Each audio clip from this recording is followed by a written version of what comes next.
नमस्कार, संकल्प क्लासेस के YouTube चैनल पर आपका हार्दिक स्वागत है। मैं कल करंट अफेयर की क्लास लेके आया था। उसमें मैंने कुछ प्रश्न पूछे थे, उनके आंसर ये है। सबसे पहला मैंने क्वेश्चन पूछा था इथोपिया की राजधानी। किसकी राजधानी? इथोपिया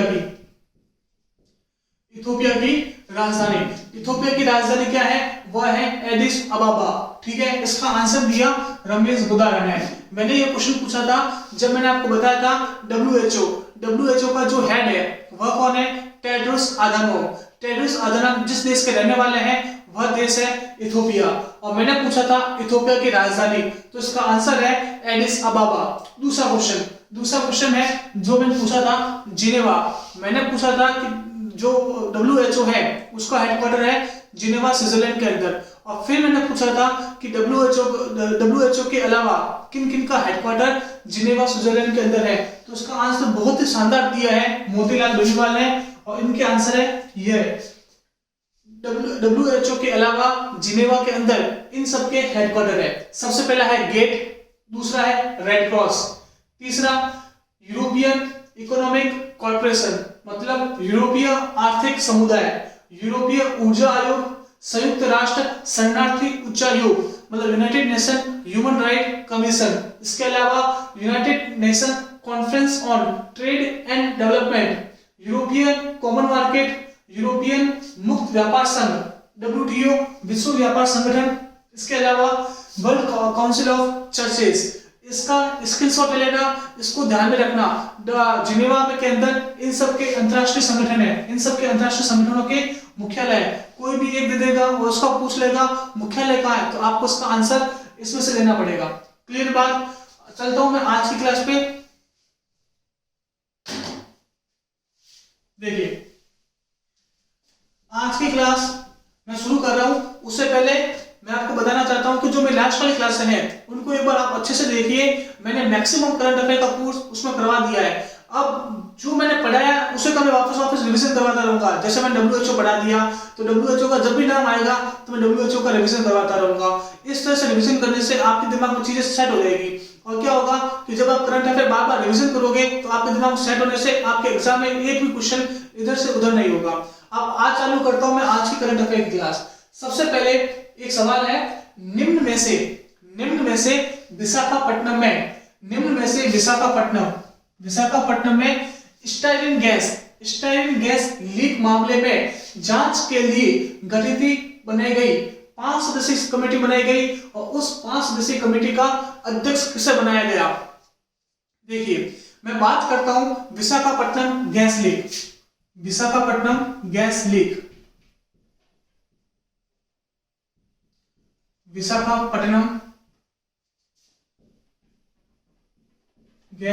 लीक मामला। देखिए, सबसे पहले ध्यान रखिए विशाखापट्टनम है कहां? विशाखापट्टनम है आंध्र प्रदेश के अंदर।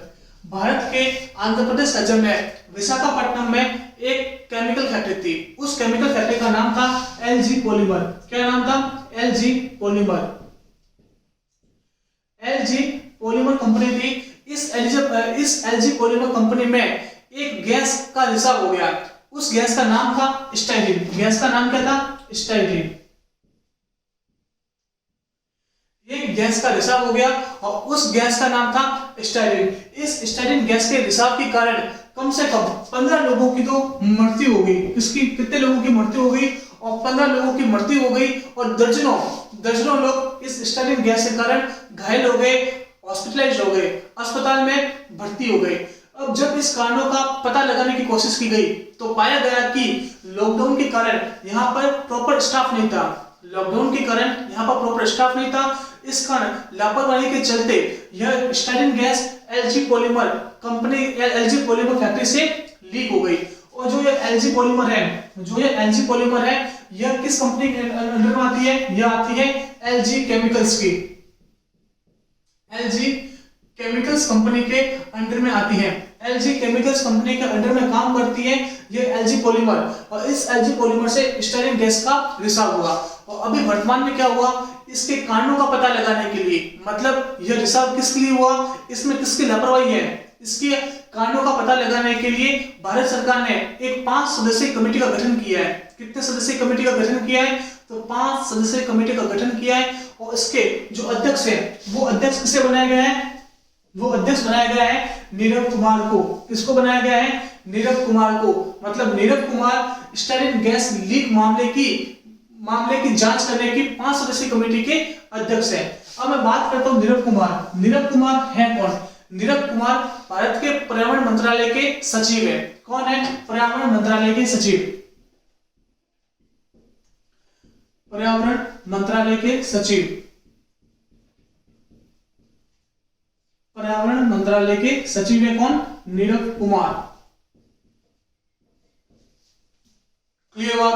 अब जो मैंने 3 ऑप्शन ये लिखे हैं, ये 3 ऑप्शन इस कमेटी के सदस्य हैं। बात करता हूं, उम्मीद करता हूं कि ये चीज समझ में आई होगी। अब मैं बात करता हूं आंध्र प्रदेश की। अब मैं बात करता हूं आंध्र प्रदेश की। आंध्र प्रदेश, क्योंकि जो विशाखापट्टनम है वो कहां है, वह है आंध्र प्रदेश के अंदर। अब आंध्र प्रदेश के जो सीएम है, आंध्र प्रदेश के जो सीएम है उनका नाम है जगन मोहन रेड्डी। क्या नाम है, सीएम जगन मोहन रेड्डी, जगन मोहन रेड्डी। और इनकी पार्टी का नाम है वाईएसआर कांग्रेस। कौन सी पार्टी से बिलोंग करते हैं, YSR Congress. YSR Congress party के जो नेता हैं वाई जगन मोहन रेड्डी, वो आंध्र प्रदेश के सीएम है। आंध्र प्रदेश के गवर्नर कौन है, यह आपको मुझे बताना है। आंध्र प्रदेश के गवर्नर कौन है, यह आपको मुझे कमेंट बॉक्स में इसका आंसर देना है। इसके अलावा मैं बात करता हूं आंध्र प्रदेश की राजधानियां। आंध्र प्रदेश की एक राजधानी नहीं है, इसकी 3 राजधानियां प्रस्तावित है। आंध्र प्रदेश की 3 राजधानियां प्रस्तावित है। कौन कौन सी राजधानी है, पहली है विशाखापट्टनम, जहां पर गैस लीक का मामला हुआ है, वही पहली राजधानी है। क्या है, विशाखापट्टनम। दूसरी है अमरावती। दूसरी राजधानी कौन सी है, अमरावती। और तीसरी राजधानी है कुर्नूल। तीसरी राजधानी है कुर्नूल। ये 3 राजधानियां आंध्र प्रदेश की प्रस्तावित है। ध्यान रखना, जो विशाखापट्टनम है, विशाखापट्टनम इसकी कार्यकारी राजधानी है। कौन सी राजधानी है, कार्यकारी राजधानी है विशाखापट्टनम। कार्यकारी राजधानी है विशाखापट्टनम। दूसरी जो अमरावती है वह है विधायी राजधानी। कौन सी राजधानी है, विधायी राजधानी। विधायी राजधानी है विशाखापट्टनम। और जो कुर्नूल राजधानी है वह है न्यायिक राजधानी। कौन सी राजधानी है, यह है न्यायिक राजधानी। क्लियर बात। आंध्र प्रदेश की 3 राजधानियां प्रस्तावित है। कौन कौन सी, सबसे पहली विशाखापट्टनम है कार्यकारी राजधानी। दूसरी है अमरावती है विधायी राजधानी। तीसरी है कुर्नूल, और कुर्नूल है न्यायिक राजधानी। उम्मीद करता हूं कि आंध्र प्रदेश की राजधानियों के बारे में आपको क्लियर हुआ होगा। अब मैं बात करता हूं आंध्र प्रदेश। आंध्र प्रदेश पहला राज्य है। आंध्र प्रदेश पहला राज्य है जहां पर 5 उप मुख्यमंत्री हैं। आंध्र प्रदेश भारत का पहला राज्य है। आंध्र प्रदेश भारत का पहला राज्य है जहां पर क्या है, 5 उप मुख्यमंत्री। कितने, 5 उप मुख्यमंत्री। 1 2 3 4 5 उप मुख्यमंत्री है। और ये जो 5 उप मुख्यमंत्री हैं वो अलग अलग समुदाय से हैं। जैसे एक है एससी, दूसरा है एसटी, तीसरा है ओबीसी, चौथा है अल्पसंख्यक, और जो 5वां है वह आंध्र प्रदेश में एक समुदाय है। जैसे राजस्थान में किस तरह से समुदाय होता है, ग्रासिया हो गया, रेवाड़ी हो गया, लोहार हो गया, उस तरह से आंध्र प्रदेश में एक समुदाय है और उस समुदाय का नाम है कापू समुदाय। कौन सा समुदाय है, कापू समुदाय। ठीक है, ये जो 5 उप मुख्यमंत्री हैं वो 5 अलग अलग समुदायों का नेतृत्व करते हैं, प्रतिनिधित्व करते हैं। पहला एससी, दूसरा एसटी, तीसरा ओबीसी, चौथा अल्पसंख्यक और 5वां हो जाएगा कापू। उम्मीद करता हूं कि ये सब चीजें आपको समझ में आई होगी। ठीक है, चलता हूं मैं अगले सवाल पर।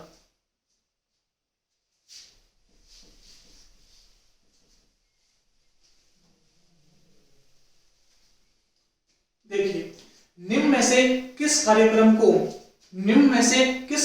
को विभिन्न माध्यमों से ऑनलाइन शिक्षा, नाम ध्यान रखना, ऑनलाइन शिक्षा को पाने के लिए केंद्र सरकार के द्वारा हाल ही में एक प्रोग्राम लॉन्च किया गया। देखिए, अभी अपन सब जानते हैं कि कोरोना महामारी चल रही है, अभी भी अपन लॉकडाउन 4.0 के अंदर है, जो 17 मई से लगा था और लगभग 31 मई तक चलेगा।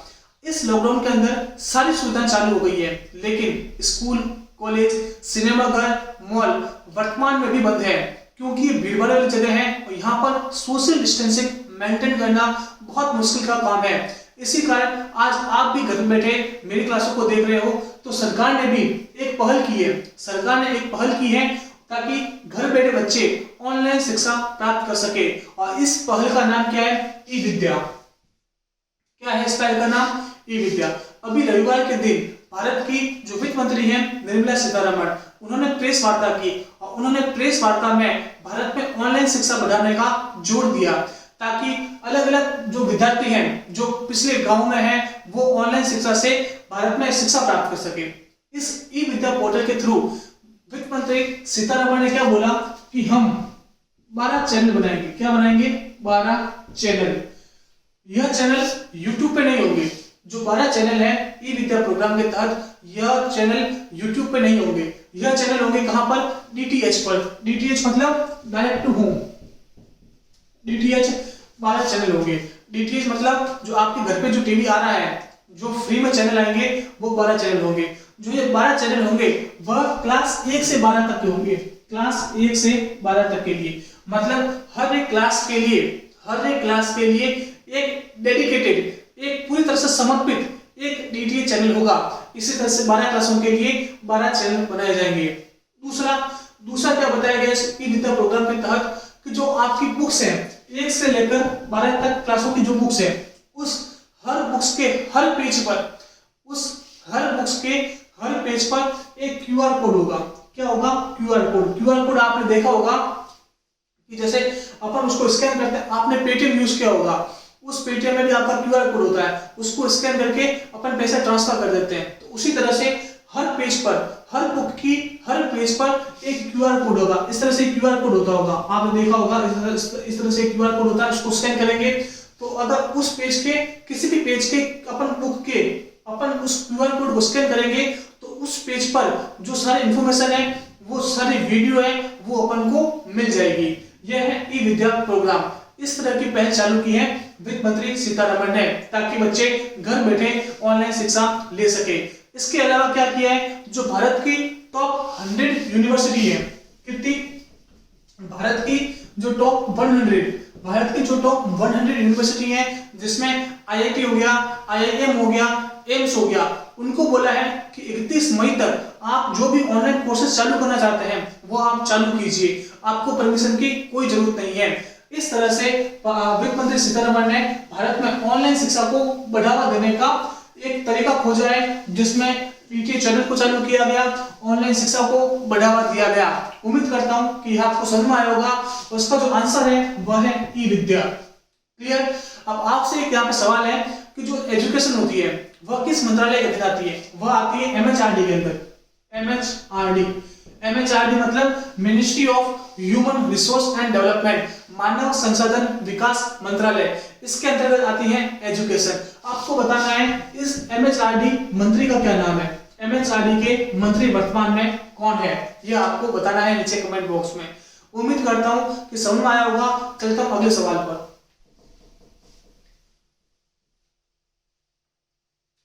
निम्न में से किस मंत्रालय के द्वारा हाल में कचरा मुक्त शहर के स्वच्छता सर्वेक्षण का परिणाम निकाला गया? देखिए, अभी जिस तरह से मैंने आपको बताया था कि भारत में स्वच्छता सर्वेक्षण शुरू किया गया, उसी तरह से अभी वर्तमान में हाउसिंग और शहरी विकास मंत्रालय, housing and urban development ministry ने क्या किया है? हाउसिंग और शहरी विकास मंत्रालय ने कचरा मुक्त शहर के लिए रेटिंग निकाली है। जैसे अपन अगर प्ले स्टोर से कोई ऐप डाउनलोड करते हैं तो उसकी रेटिंग आती होगी नीचे 5 स्टार, 3 स्टार, 4 स्टार। उसी तरह से वर्तमान में हाउसिंग व शहरी विकास मंत्रालय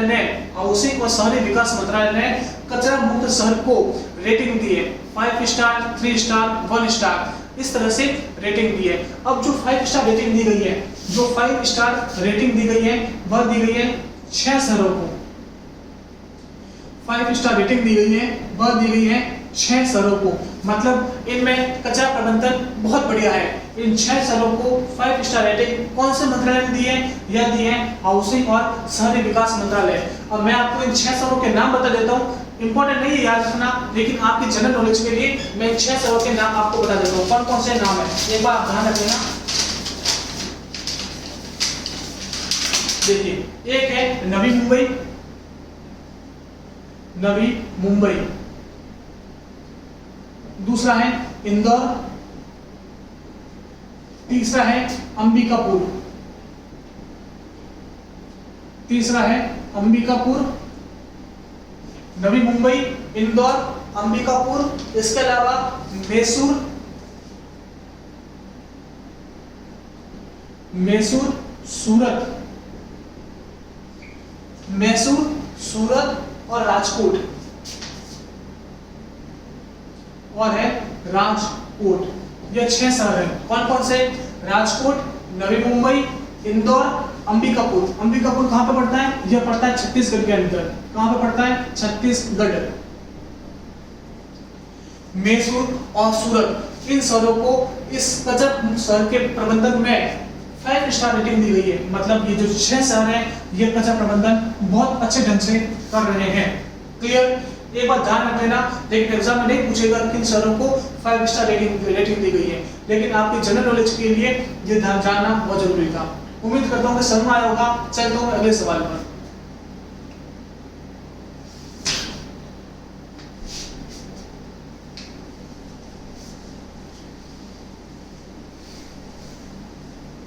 देखिए, निम्न में से किस देश के द्वारा हाल ही में लिपुलेख, काला पानी, लिपुलेख, काला पानी और लिम्पियाधुरा नाम के भारतीय क्षेत्रों को अपने नए नक्शे में दिखाया गया है? देखिए, इस चीज में ध्यान रखना कि अभी भारत ने क्या किया था। अभी भारत ने पिथौरागढ़, भारत ने अभी पिथौरागढ़, पिथौरागढ़ कहां पड़ता है? उत्तराखंड के अंदर। पिथौरागढ़, पिथौरागढ़ पड़ता है उत्तराखंड के अंदर। यूके मतलब उत्तराखंड है, यूनाइटेड किंगडम नहीं है, ठीक है। पिथौरागढ़ से होते हुए लिपुलेख, कहां तक? लिपुलेख। भारत ने अभी पिथौरागढ़ जो उत्तराखंड में पड़ता है वहां से होते हुए लिपुलेख, लिपुलेख तक एक सड़क का निर्माण किया है, और उस सड़क की लंबाई है लगभग 8 किलोमीटर। उस 8 किलोमीटर सड़क की लंबाई का निर्माण किया है, जो ताकि क्या होता है, जो कैलाश मानसरोवर की यात्रा है वह आसानी से हो सकती है, ताकि वहां पर जो लगभग 80 किलोमीटर का है उसमें उस मार्ग को छोटा किया जा सकता है। इस कारण क्या किया भारत ने? पिथौरागढ़ से होते हुए लिपुलेख, लिपुलेख तक एक सड़क का निर्माण किया है। लेकिन जो ये लिपुलेख है, जो ये लिपुलेख है वह भारत और नेपाल के बीच में एक विवादित क्षेत्र है। जो लिपुलेख है वह भारत तथा नेपाल के बीच में एक विवादित क्षेत्र है। क्यों? लिपुलेख, लिम्पियाधुरा और काला पानी को नेपाल मानता है कि वो हमारा क्षेत्र है, लेकिन इन क्षेत्रों को भारत मानता है कि वो हमारा क्षेत्र है। क्यों? क्योंकि एक ट्रीटी हुई थी, एक संधि हुई थी, उसको हम बोलते हैं सुगोली की संधि। क्या नाम है उसका? सुगोली की संधि, सुगोली की संधि, सुगोली की संधि। सुगोली की संधि कब हुई थी? 1860 में हुई थी। 1860 में हुई थी। किसके बीच में हुई थी? भारत और नेपाल के बीच में हुई थी। लेकिन अब 1860 में भारत सरकार तो थी नहीं, तो भारत की तरफ से जो ब्रिटिश कंपनी थी, ब्रिटिश ने नेपाल के साथ एक संधि की, और उस संधि में क्या बताया गया? जो काली नदी का, जो काली नदी है, जो काली नदी है, काली नदी का जो मार्ग है, काली नदी का जो मार्ग है, काली नदी का जो मार्ग है वही मार्ग भारत और नेपाल के बीच में बॉर्डर बनाएगा। क्लियर? क्या बोलता है संधि? सुगोली की संधि 1860 में हुई। किसके बीच में हुई? ब्रिटिश भारत और नेपाल के बीच में हुई। इस संधि में क्या बताया गया? इस संधि में बताया गया कि जो काली नदी है, काली नदी का जो मार्ग होगा वही भारत और नेपाल के बीच में बॉर्डर बनेगा। लेकिन इसमें यह नहीं बताया गया कि काली नदी का उद्गम कहां से होता है। देखिए, इसको समझने से पहले सबसे पहले मैं आपको मैप पे लेके चलता हूं। आगे साइड पे मैप है, देखिए, उम्मीद कर रहा हूं कि यह मैप आपको दिख रहा होगा। यह है भारत का उत्तराखंड, यह है भारत का उत्तराखंड, भारत का ये है उत्तराखंड, और ये यहाँ पे चालू होता है नेपाल, यह है नेपाल, आपको दिख रहा होगा, यह है नेपाल, यह है इंडिया। और यहाँ पर जो मैं डॉट लिखा है ब्लैक रेड कलर का, यह है एरिया, वो है काला पानी। अब पाकिस्तान, अब भारत क्या मानता है, भारत मानता है कि ये जो एरिया है, यह जो एरिया है यह काली नदी की बाउंड्री है। लेकिन नेपाल क्या मानता है, नेपाल बोलता है कि ये वाला जो मैं इस कलर से बता रहा हूं आपको, जो यह वाला एरिया है, जो यह वाला एरिया है, यह काली नदी का उद्गम क्षेत्र है। इस तरह से जो ये वाला क्षेत्र बनता है, यह भारत और नेपाल के बीच में विवाद का कारण है, भारत और नेपाल के बीच में विवाद का कारण है। अभी क्या किया है नेपाल ने, अभी नेपाल ने अपना एक नया मैप जारी किया है। उस मैप के अंदर जो काला पानी, लिपुलेख और लिम्फेतुरा है, उसे नेपाल के मैप में दर्शाया है। तब भारत ने इसका विरोध किया और बताया कि काला पानी, लिपुलेख और लिम्फेतुरा भारत का क्षेत्र है। बस आपको एग्जाम में इतना पूछेगा कि काला पानी, लिम्फेतुरा और लिपुलेख किस देश के बीच में भारत के साथ विवाद का कारण है, तो आपको आंसर देना पड़ेगा नेपाल के साथ विवाद का कारण है। उम्मीद करता हूं कि समझ आया होगा। चलता हूं अगले सवाल पर। देखिए यह मैप है, ठीक है। अब ये वाला जो आपको एरिया दिख रहा होगा, आप मैप में जाकर, गूगल मैप में जाकर एक बार इसको अच्छे से देखना। यह है काला पानी, यह है लिपुलेख, और लिम्फेतुरा इसमें हमने दिखा नहीं रखा है, लिम्फेतुरा, ठीक है। ये वाला एरिया इस तरह से है, लेकिन नेपाल मानता है कि ये वाला एरिया, नेपाल मानता है कि ये वाली लाइन है जो काली नदी का उद्गम क्षेत्र है, लेकिन भारत इस लाइन को नेपाल काली नदी का उद्गम क्षेत्र मानता है। उम्मीद करता हूं समझ में आया होगा ये चीज। एक बार आप ध्यान से देख लीजिए, स्क्रीनशॉट ले लीजिए। अगर आपको थोड़ा मैप समझ में नहीं आ रहा है तो गूगल मैप पे जाकर इस चीज को देखिएगा, आपको समझ में आ जाएगा। क्लियर? चलता हूं अगले सवाल पर।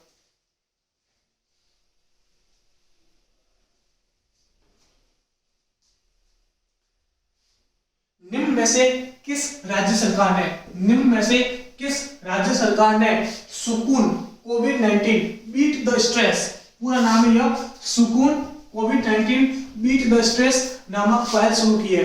ध्यान रखना, अभी जम्मू कश्मीर सरकार ने सुकून कोविड-19 बीट द स्ट्रेस नामक पहल शुरू की है। अभी कोविड-19 के कारण सभी लोग लॉकडाउन के अंदर है, इस कारण सबकी आमदनी बंद हो गई है, तो लोगों को स्ट्रेस हो गया है, घर में घरेलू हिंसा बढ़ रही है, महिलाओं पर अत्याचार बढ़ रहे हैं। इस कारण इस चीज को ध्यान में रखते हुए जम्मू कश्मीर सरकार ने सुकून कोविड-19 बीट द स्ट्रेस नामक पहल शुरू की है। अब मैं बात करता हूं जम्मू कश्मीर की दो राजधानियां हैं, एक तो है जम्मू और दूसरी है श्रीनगर। जो जम्मू है वह इसकी शीतकालीन राजधानी है, जम्मू कश्मीर की शीतकालीन राजधानी है, लेकिन जो श्रीनगर है वह जम्मू कश्मीर की ग्रीष्मकालीन राजधानी है। उम्मीद करता हूं कि समझ में आया होगा। 31 अक्टूबर 2019 को जम्मू कश्मीर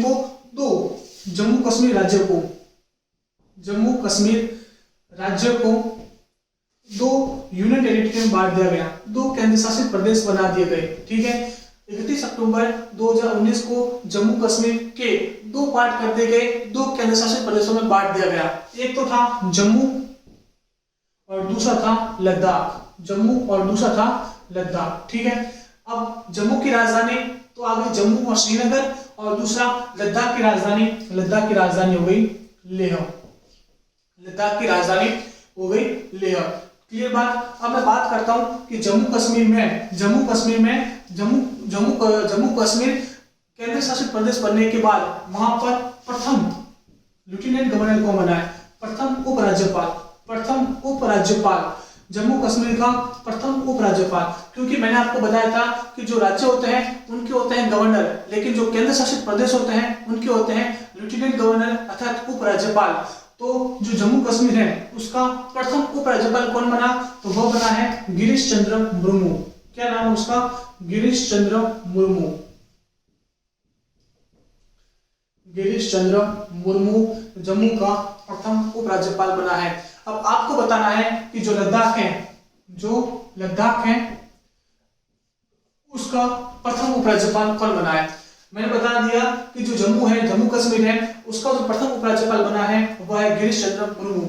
अब मैं बात करता हूं कि जम्मू कश्मीर की मुख्य न्यायाधीश कौन है। जम्मू कश्मीर हाईकोर्ट की मुख्य न्यायाधीश चीफ जस्टिस कौन है मुख्य जम्मू कश्मीर की, तो वह है गीता मित्तल। नाम क्या है? गीता मित्तल।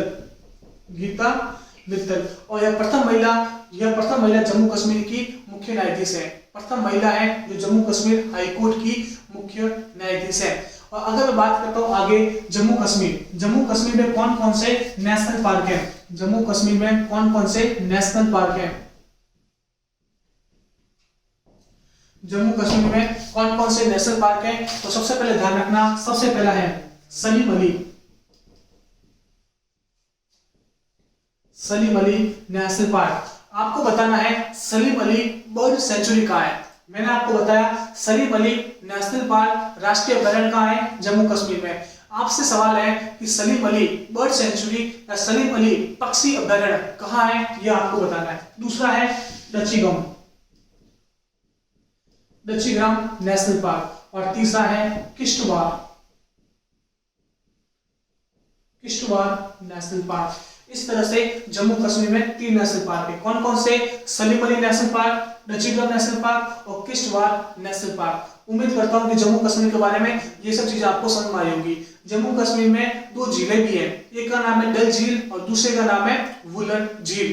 क्लियर? चलता हूं मैं अगले सवाल पर।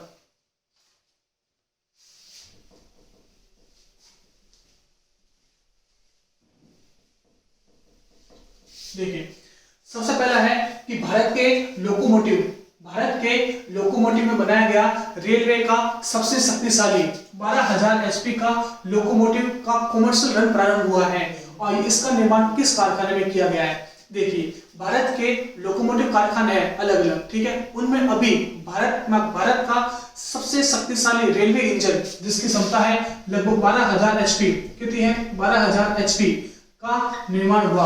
और इस निर्माण के बाद अब उसका शुभारंभ किया गया है। और इसका शुभारंभ किया गया है। और आपको बताना है कि इस जो 12,000 HP का जो लोकोमोटिव इंजन है उसका निर्माण किसने किया। तो ध्यान रखना, इसका निर्माण किया है मधेपुरा ने। Madhepura railway coach factory. जो मधेपुरा रेलवे कोच फैक्ट्री है वह कहाँ है? वह है बिहार के अंदर। क्लियर? बिहार की जो मधेपुरा रेल कोच फैक्ट्री है उसने भारत के सबसे शक्तिशाली लोकोमोटिव इंजन जिसकी क्षमता 12,000 HP है उसका निर्माण किया है। और अभी वर्तमान में इसका कॉमर्शियल रन भी प्रारंभ हो गया है। अब मैं बात कर लेता हूं थोड़ी सी रेलवे के बारे में। रेलवे के एग्जाम के लिए बहुत इंपॉर्टेंट होगी। देखिए, सबसे पहले अगर मैं बात करता हूं कि भारत का रेल मंत्री कौन है, तो ये सब आपको पता होगा। इसका नाम है पीयूष गोयल। पीयूष गोयल को वर्तमान में 2019 में एक पुरस्कार मिला है और उस पुरस्कार का नाम है कार्नोट प्राइज। क्या नाम है? Carnot prize. कार्नोट पुरस्कार मिला है किसको? पीयूष गोयल को। पीयूष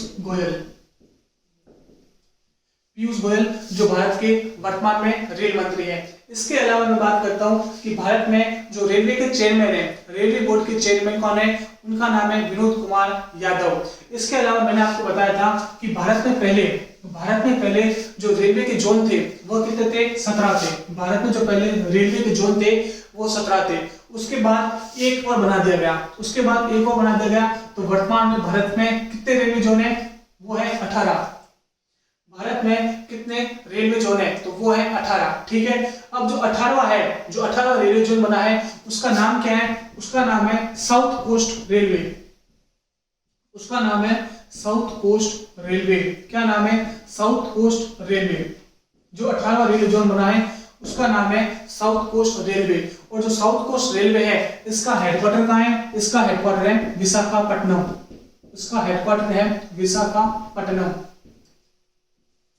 ठीक है।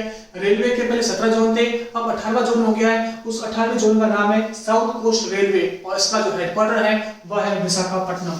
क्लियर बात। अब मैं बात करता हूं कि भारत की पहली प्राइवेट ट्रेन कौन सी है? भारत की पहली प्राइवेट ट्रेन पहली प्राइवेट ट्रेन, भारत की पहली प्राइवेट ट्रेन कौन सी है? तो ध्यान रखना, भारत में जो पहली प्राइवेट ट्रेन चली उसका नाम है तेजस। क्या नाम है? तेजस। तेजस भारत की पहली प्राइवेट ट्रेन है। दूसरा क्वेश्चन मैं रेलवे के बारे में बताता हूं आपको कि भारत का वह कौन सा पहला रेलवे स्टेशन है जहां पर सभी स्टाफ महिलाएं हैं। ठीक है, कौन सा पहला रेलवे स्टेशन? पहला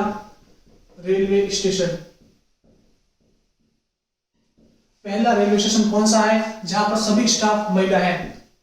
स्टाफ महिलाएं, ओनली और महिलाएं।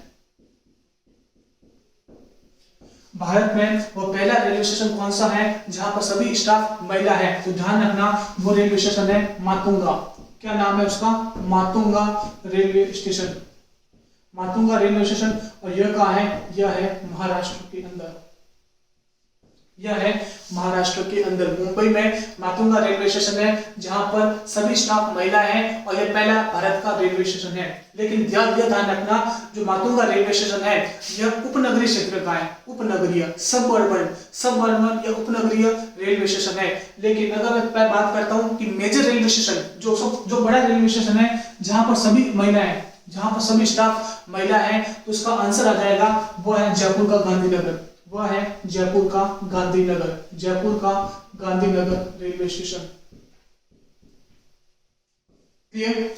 देखिए, अगर आपसे पूछे कि भारत का पहला रेलवे स्टेशन कौन सा है जहां पर सभी स्टाफ महिला है, तो आपका आंसर सीधा आ जाएगा मातुंगा। लेकिन अगर आपसे ऐसा पूछे कि भारत का पहला मेजर रेलवे स्टेशन कौन सा है जहां पर सभी स्टाफ महिला है, तो इसका आंसर आ जाएगा जयपुर का गांधीनगर। क्लियर? अब मैं बात करता हूं कि भारत में सबसे तेज चलने वाली ट्रेन कौन सी है? सबसे तेज चलने वाली ट्रेन, सबसे तेज ट्रेन कौन सी है? सबसे तेज ट्रेन, भारत की सबसे तेज ट्रेन है, उसका नाम है वंदे भारत। क्या नाम है उसका? वंदे भारत। इसका दूसरा नाम एक और है, उसका नाम है ट्रेन 18। क्या नाम है? ट्रेन 18। और यह किसके बीच चलती है? और यह चलती है अलग रूट पे चलती है। दिल्ली और कटरा के बीच में चलती है, दिल्ली और वाराणसी के बीच भी चलती है। क्लियर बात? भारत की सबसे तेज ट्रेन वंदे भारत, और जो उसकी स्पीड है वह है 160 किलोमीटर प्रति घंटा। 160 किलोमीटर प्रति घंटा, मतलब 1 घंटे के अंदर लगभग 160 किलोमीटर की डिस्टेंस तय करती है। इसके बाद में और बताता हूं मैं आपको कि अभी भारत के कुछ रेलवे स्टेशन है जिनका नाम परिवर्तित किया गया है। उसमें मैं सबसे पहले बताता हूं आपको मुगल सराय का रेलवे स्टेशन। मुगल सराय रेलवे स्टेशन का नाम क्या चेंज किया गया है? इसका चेंज करके किया गया है पंडित दीनदयाल उपाध्याय रेलवे स्टेशन। क्या है? Pandit Deendayal Upadhyay railway station.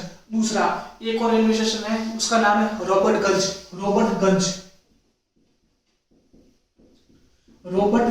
Railway station. और जो रॉबर्टगंज रेलवे स्टेशन का नाम चेंज करके किया गया है वो किया गया है सोनभद्र। क्या किया गया है? सोनभद्र।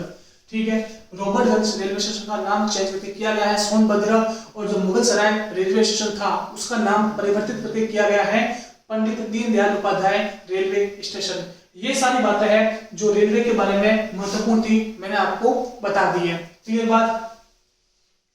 अभी वर्तमान में जो 1-1.5 साल में रेलवे में जो प्रोग्रेस हुई है वह सब करंट अफेयर के क्वेश्चन ये सब थे जो मैंने आपको बता दिए। उम्मीद करता हूं कि आपको समझ आया होगा। चलते हैं इस सवाल पर, निम्न में से किसे इंडियन स्टील एसोसिएशन का अध्यक्ष नामित किया गया? किसे? इंडियन स्टील एसोसिएशन का।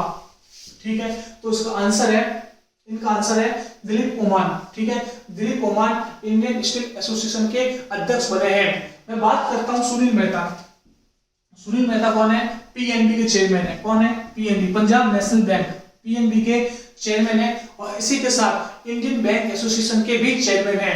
क्लियर? दूसरा नरेंद्र बत्रा मैंने आपको बताया था इंटरनेशनल हॉकी फेडरेशन के जो चेयरमैन है वह है नरेंद्र बत्रा। अगला है शशांक मनोहर मैंने नंबर ऑफ टाइम्स मैंने नाम लिया है। शशांक मनोहर है, कौन है? शशांक मनोहर है आईसीसी के चेयरमैन। आईसीसी मतलब इंटरनेशनल क्रिकेट काउंसिल। उम्मीद करता हूं कि समझ में आया होगा। चलते हैं अगले सवाल पर।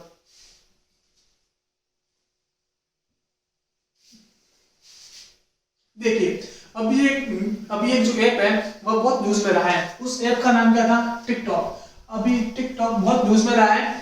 टिकटॉक अभी जो आपने इंस्टाग्राम अगर फेसबुक चलाते हो तो आप बहुत बार न्यूज पढ़ोगे कि टिकटॉक जो चाइनीज ऐप है उसको इंस्टॉल करो, भारत में स्वदेशी अपनाओ। इस तरह की कुछ इंस्टाग्राम पे मेम्स आते हैं, वो आपने देखे भी होंगे। और अभी वर्तमान में जो टिकटॉक है, टिकटॉक का सीईओ कौन बना है?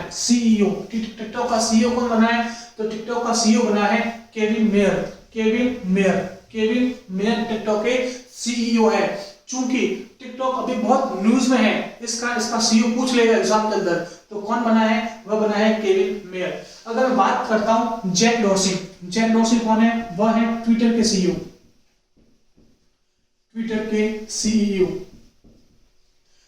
सीईओ है जैक डॉर्सी।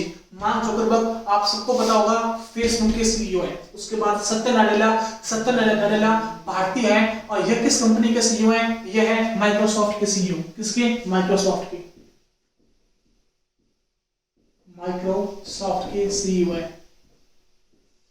माइक्रोसॉफ्ट के सीईओ है सत्य नाडेला। उम्मीद करता हूं कि सवाल समझ में आया होगा। चलता हूं अगले सवाल पर। देखिए अभी एक सवाल है।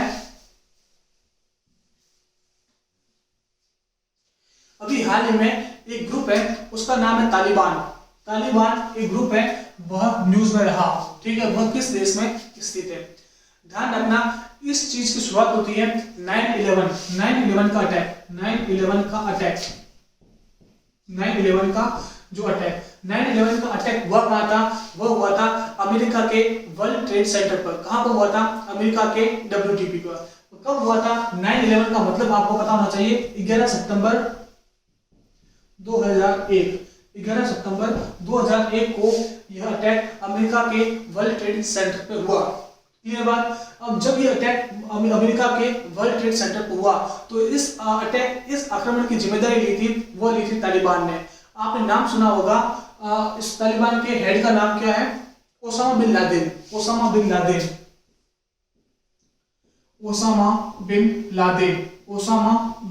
लादेन ने यह अटैक किया था। ठीक है, और उस समय ये ओसामा बिन लादेन था, वह अफगानिस्तान में छिपा हुआ था। तब अमेरिका की सरकार ने अफगानिस्तान को यह वार्निंग दी कि आप तालिबान का सफाया कर दें, इस ओसामा बिन लादेन को पकड़कर हमें सौंप दे। लेकिन अफगानिस्तान ने उस समय कोई कार्रवाई नहीं की। तब परिणाम स्वरूप क्या किया? अमेरिका ने अफगानिस्तान पर बम फोड़ने चालू कर लिए।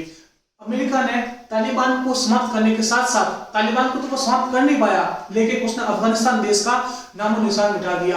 अफगानिस्तान में ऐसी अराजकता फैल गई कि वहां पर कोई धनी धुरी नहीं था।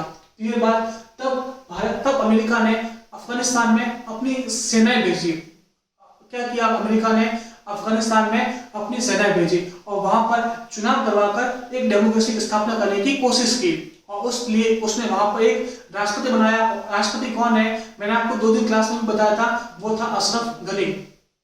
और अभी वर्तमान में क्या कंडीशन बनी हुई है कि अभी जो वर्तमान में अमेरिका में होने वाले हैं चुनाव। तो वहां के जो लोग हैं वहां पर जो सैनिक अफगानिस्तान तैनात थे, तो उनके घर वाले चाहते हैं कि उनके सैनिकों की घर वापसी हो और डोनाल्ड ट्रंप चुनाव में जीतना चाहते हैं। तो उन्होंने क्या किया? तब वो तालिबान को समाप्त तो नहीं कर पाए, तो उन्होंने क्या किया? तालिबान के साथ एक मित्रता की संधि कर ली। और यह मित्रता की संधि कहां हुई? तो ध्यान रखना, यह हुई दोहा, कतर के अंदर तालिबान और अमेरिका के बीच में यह संधि हो गई। लेकिन वर्तमान में कुछ दिन पहले तालिबान की एक फेक ट्विटर हैंडल से एक मैसेज आया और उस मैसेज में क्या बताया गया कि तालिबान भारत पर आक्रमण करेगा। इसके साथ साथ यह भी बताया गया कि तालिबान कश्मीर के मुद्दे पर संवेदनशील है। लेकिन जब भारत ने इसकी बात अमेरिका के थ्रू तालिबान से की तो तालिबान का एक मीडिया स्पोक्सपर्सन सामने आया और उसने यह बोला कि जो मैसेज किया गया था ट्विटर हैंडल से वह फेक था और हम ये घोषणा करते हैं कि तालिबान किसी भी देश के आंतरिक संबंधों में हस्तक्षेप नहीं करेगा और चूंकि कश्मीर भारत का आंतरिक मसला है, इस कारण वो उसमें हस्तक्षेप नहीं करेगा। तो आपको समझ में आ गया होगा कि जो तालिबान है वह अफगानिस्तान में स्थित एक ग्रुप है।